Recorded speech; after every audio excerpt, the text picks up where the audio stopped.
Second marriage করেছিলাম, এটা কিন্তু আমার ফিজিক্যাল নিডের জন্য না। স্বামী নেই অথচ স্মৃতি ভর্তি সিঁদুর দিয়ে বান্ধবীর বিয়েতে হাজির হলেন শুভশ্রীর বোন দেবশ্রী গাঙ্গুলি। তাতেই অবাক নেট পাড়া। তবে কি চুপি চুপি বিয়ে সারলেন শুভশ্রীর দিদি? তবে এটা কত নাম্বার বিয়ে হতে চলেছে জানেন? পরপর দুটি সংসার ভেঙেছে, তবে কি এবার তৃতীয় সংসার গড়তে চলেছেন শুভশ্রীর দিদি? কি বললেন চলুন সবটা জেনে নেওয়া যাক। সম্প্রতি অভিনেত্রী মল্লিকা বন্দ্যোপাধ্যায়ের বিয়ের নিমন্ত্রণে দেবশ্রী গঙ্গোপাধ্যায়ের স্মৃতিতে দেখা গিয়েছে সিঁদুর।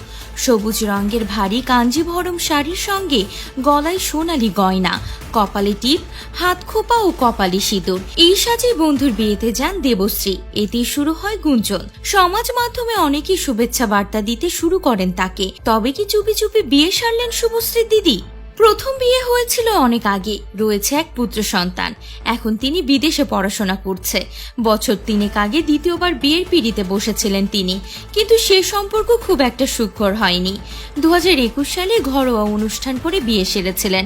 দেবশ্রীর দ্বিতীয় স্বামী ছিলেন পাঞ্জাবি, তবে বিয়ের কয়েক মাসের মধ্যেই আলাদা হয়ে যান তারা।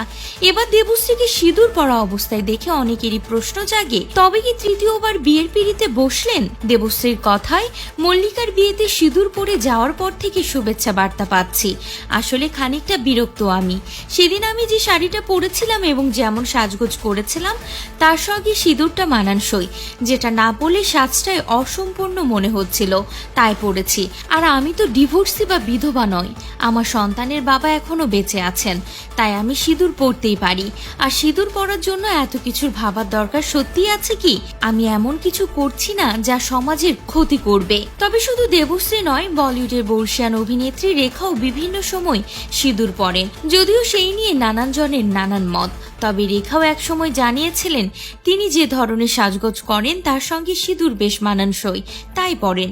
যদিও দেবশ্রীর মতে আজকাল লোকের কৌতূহল বড্ড বেশি, তার কোনো পরিচিতি এভাবে এলে তিনি হয়তো প্রশ্নও করতেন না, কিন্তু তার ক্ষেত্রে তেমনটা হয় না।